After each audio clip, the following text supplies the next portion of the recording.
Good morning. It's another stunning Saturday here. The weather has just been so good. It's not set to last. It's supposed to get cold now for the next week or so, but then the temperatures are supposed to pick up again. Today I'm in the kitchen garden and I'm going to be starting off some carrot seeds outside and planting out my onions as well. As well as that, I thought I would show you what's growing in the kitchen garden already from last autumn and the greenhouse, what I've started off already this year.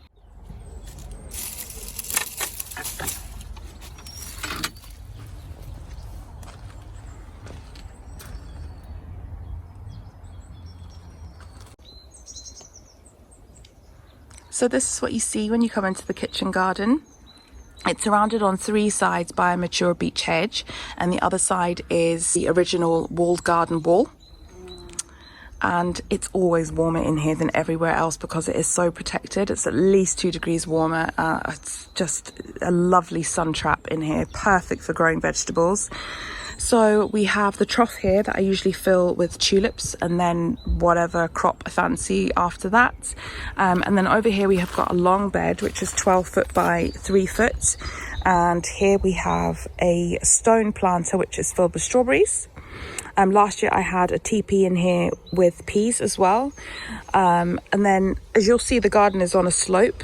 And we didn't actually level the beds in here. We just worked with the slope because it's actually not too bad of a gradient. So let me take you through the garden bed by bed. So in the long bed, we have shallots, and I fleeced an area to sow some carrot seeds just to warm up the soil. And then over here, I have autumn planted garlic and some purple sprouting broccoli that went in around July last year. And it's netted because of pigeons. And then over here, we have some more shallots and broccoli, and I went a bit mad with garlic this year. Don't ask me why, but I have 2 full beds, but that will last me the full year, which is awesome. I won't have to buy any. And then in the last 2 beds, I have 2 rows of tulips on this side. I had nowhere else to plant them, so I thought I'd just pop them in there. Plus it'll be some lovely extra spring colour in here. I'm also going to plant my ranunculus in here and anemones that we were looking at last week. And then in this bed, I have more broccoli. That crop will be done soon, so that full bed will be free. And then in the other beds where I've planted broccoli, they'll be coming out as well shortly. And in the greenhouse, I have the peas that I started off last week, I think it was. And you can see all the little green shoots starting to appear. I just love this time of year. It's so exciting to see them pop their little heads up. And then over here, we have the ranunculus that we potted up last week and more of the same here. These are the anemones, which haven't poked their heads above the soil just yet. They are slower than ranunculus, so I'm not too worried about them. I was potting on some chilies this morning and some peas and broad beans. I gave most of those away to my niece and nephew yesterday, so this is the stragglers that are left. There's some cabbage that I started off here. And then spring onions, nothing has popped up there yet. Stocks, snapdragons, and then more chilies that desperately need potting on, and I'll do that as well today. Over here I have some basil and some cosmos as well. I have some orlea seedlings and some second earlies and some main crop potatoes. The main crops I usually plant out around Easter weekend, and the earlies I'll be planting up into grow bags in the next week or so.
also going to sow carrots and onions, but I'm doing a main crop variety in here called Danvers Half Long. I actually haven't fleeced this bed, and it's fine. I don't have any more fleece, so these will just take a little bit longer to germinate. But I'm going to do the same as I did over there, 2 rows of onions and 2 rows of carrots, and then I'll just water them in, and yeah, just keep an eye on them. So just 2 narrow drills. And in these beds I haven't amended the soil with fresh compost. You want to try and keep the soil for carrots a little bit less fertile. That way the carrots are digging down to find nutrients, and that's how you get a long straight carrot as opposed to a wonky one. So over fertile soil is when they just generally tend to go every which way because there's just too much nutrients for them. And then just a fine sprinkle. If you oversow, I mean, it doesn't really matter because you can thin them out.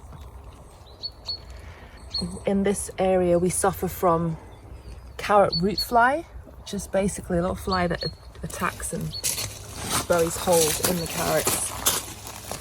But I've never actually had it in this garden. I think it's the beech hedge. And also what I try and do is plant my carrots and onions together so that the onion smell covers up the carrot smell and the carrot root fly can't find them. And so far, touch wood, it's worked. But if you do suffer from that problem, you can just cover them up with that type of fleece cloth that I showed on the other bed. And just pinch the soil back over the seeds. And then I always try and if I remember to mark my rows with something so I know where to concentrate the water when I'm watering. I'll just use this plant label. The other row. And now onto the onions. So to get them out of the tray, just squeeze from the bottom and they should pop out. I watered these just before I started to plant them out, as it just helps bind all of the compost together, and they're a lot easier to get out of the tray if you water them first. I try and plant them about a hand span apart. Just move them away from the carrots slightly, like that, and then you just scooch the soil back with your hands and don't bury them too deeply. It really should be the top of the bulb that's still showing, but if you cover that slightly, it's fine, it doesn't really matter. So I will come back and side dress the onions with fresh compost, as they, unlike carrots, are a heavy feeder.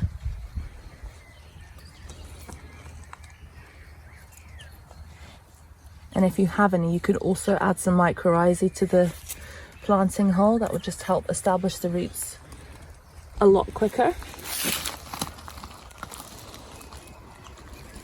And that's done. Now I'm just going to water them in. So another job that's on my list today, which is long overdue, is to cut back the perennial border in the back garden. It's one of those spots that gets a little bit neglected because it's sort of just not right. Basically what I want to do is create a moon garden. It's a spot that's backed by a dark green Lowlandi hedge. So a moon garden with just all white flowers I think would contrast that hedge beautifully. But I don't want to pull everything out in one go. I'd rather sort of change it over time. So I've added a few white flowers and shrubs. I've added hydrangeas, drumstick primulas, and some white echinacea as well. But there's still quite a way to go. So today what I want to do is just cut back all of last year's growth, and you'll see it's long overdue because there's a lot of new growth already started. And also it's one of those spots that has a ton of forget-me-nots, and if you watched my video last week you'd have seen that I want to lift some of those, and as well as divide them in the border, I want to pot a few of them up and add them to the display in the plant theatre and give that a try and sort of see what happens. So yeah, next on my list, let's get cracking.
were young, running from all things at once, without thinking twice.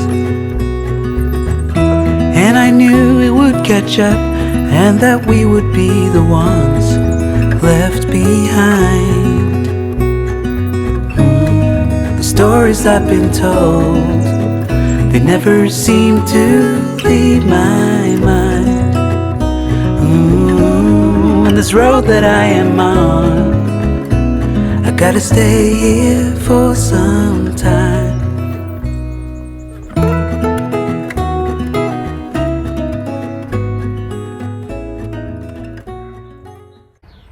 Right, that's it for today. I've got my carrots sown, so that was 2 varieties, an early variety called Nantes and a main crop which was Danvers half long, I think I mentioned that.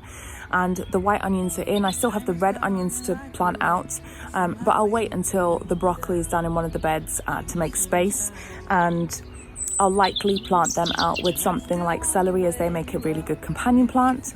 So we do have some cold nights still forecast, but it's so nice to get some seeds in the ground, and the carrots will be absolutely fine under fleece. And even those main crop ones that aren't, they should be fine as well. They'll just take a little bit longer to germinate, which is all good. But the forget-me-nots that I potted up might also need a bit of fleece for those minus temperatures, just because they've been moved and the roots have been disturbed. So I'll just keep an eye on the weather and tackle that if I need to. But yeah, I hope you enjoyed this video, and if you did, please think about subscribing and maybe press that like button. My kids will cringe at me saying that, I'm such a YouTuber now. But anyway, I hope you enjoyed this video, and I'll see you next time. Take care.